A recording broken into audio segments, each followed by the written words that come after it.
Like many of you, I've been here inside of my home for quite a few days now, and I've actually been making the best of it. I've gotten a lot of work done a lot of editing, get to wear comfy sweatpants, get to try new coffees. Speaking of which, thank you to Trade Coffee for sponsoring today's video. With Trade, you can discover new coffees from top roasters, matched to your own personal preferences and delivered right to your door. Simply take the quiz, tell Trade how you like your coffee, and they will curate matches just for you. You can also let them know how often you would like your coffee delivered, and just like that, it'll appear at your doorstep fresh from the roaster.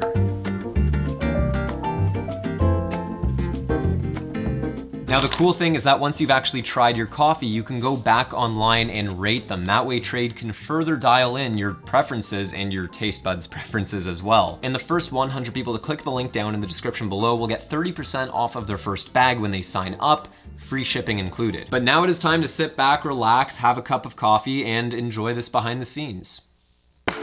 Okay, ready? I'm ready, yeah. In 3, 2, 1. So this sequence was actually part of a passion project that I helped out a couple of friends on in collaboration with Sanctioned Skate Shot. Today I'll be taking you through the behind the scenes of how I shot the sequence, as well as some commentary on the thought process of filming these shots, with an emphasis on how I shoot for the edit. Now you guys know already that I prefer to shoot most of my footage handheld if I can, but anytime there's a shot that calls for a longer range of motion, meaning that I'm going to have to walk more than 2 or 3 steps, I would definitely prefer to use a gimbal or some sort of stabilizer in these cases, because if a shot is intended to look smooth, this will ensure that it turns out that way. For this next shot here, I actually would have preferred not to use a gimbal, but because we were already there, the camera was already on the stabilizer and it was cold out, I didn't want to waste time taking it apart, so I just quickly got the shot and then we head inside.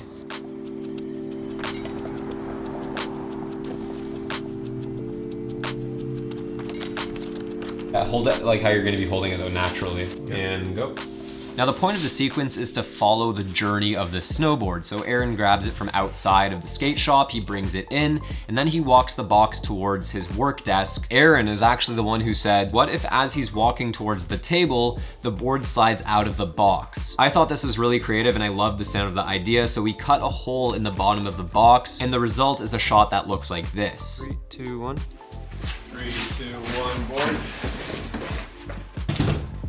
Dennis, when you're pulling it off, you have to apply some weight downward so that it doesn't go like that. Okay. Because we don't want the board coming out of the bottom, we want it coming out of there. Yeah. Now this was definitely a tricky shot, so we did have to try it a few times. The main struggle for me filming it was that as I was walking, I was so concentrated on my screen and my framing that I couldn't see where I was going and if I was gonna crash into things. I actually ended up asking my friend Jason to guide me by tugging on my shirt. This way all I had to think about was my framing and being smooth, while he just made sure that I didn't trip and fall and destroy any merchandise. I think that was good. Yeah, I think that. Yeah, that was really good. Now because this shot ends with the camera tilting upwards, I wanted to make sure that the next shot matched it with a similar angle. With the same lens, I got a little bit closer up to the action, but because Aaron was spraying some sort of cleaning solution up in the sky, I wasn't sure if it was exactly safe. It's not gonna like hit me in the eye, right? It might. Yeah, that's fine. Okay, in 3, 2, 1, go. Just the raw footage without any tweaking in post, the clips cut together all right, but once I played around with the footage a little bit more, I got a transition that looked pretty smooth. So I think this next shot might be my favorite shot of the whole sequence, but the key to what made this shot look so extra dramatic is that we only backlit it. There was no key light for this shot, we only used a backlight, and that was the Aperture 120D with no diffuser, and this really helped to draw some emphasis to that mist floating through the sky. And in addition to that, I also cranked my shutter speed a little bit higher than I normally would. For 120 frames per second, I would normally use a shutter speed of 1/250, but for this shot, I set it to about 1/400. Now, because I absolutely loved the dramatic look of this shot, I figured why not get a close-up. So we did just that using the Laowa 60mm macro. 3, 2, 1, go. Again. 3, 2, 1, go. 3, 2, 1, go. 3, 2, 1, go. Again. 3, 2, 1, go. 3, 2, 1, go.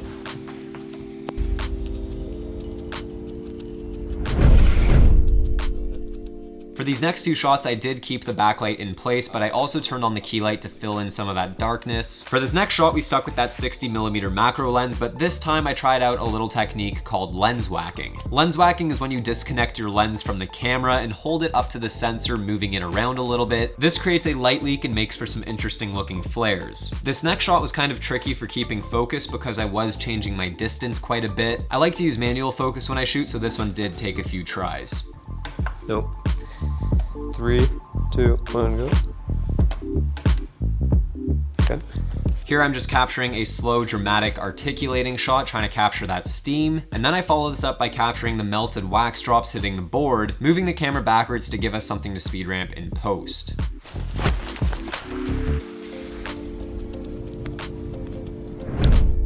For this ironing shot, this is actually a technique I use quite a bit. We kept going back and forth trying to sync up that timing until we got it just right. Similar idea here with the brush shot, we just had to time the movement so that the brush stayed in the center of the frame, but at the same time I wanted to make sure that he caught the brush smoothly so that when he swept the board, it would all be in one motion. Nope. 3, 2, 1, go. Nope. 3, 2, 1, go. You didn't say no. 3, 2, 1, go. Moving along, I tried to follow up the brush shot with a pretty similar camera movement. When I cut these two clips together in post, they didn't really transition that cleanly, so to hide the cut, I added a film burn overlay, and this makes it look more seamless. As Aaron places the board down, I tilt the camera down into black, so for the next shot, I used a fill the frame style transition where I pulled the camera out from the binding, and the final transition looks like this.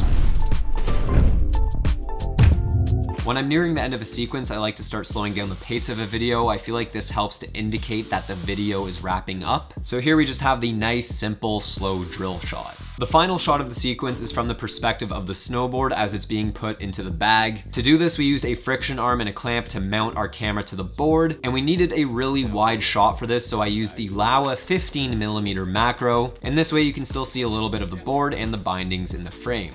So I'll hold on here. Yeah. I'm gonna use my arm to pass that to you, and then I'm gonna do the same Feed motion it feed it to you. Yeah. Feed it. I'll hold it here so you can grab that. Yeah, I'm looking at the camera, so you just gotta kind of put it in my hand. Okay. Roll it. Yeah, whenever you're ready.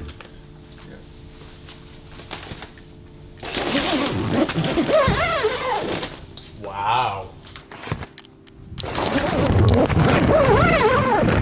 Wow.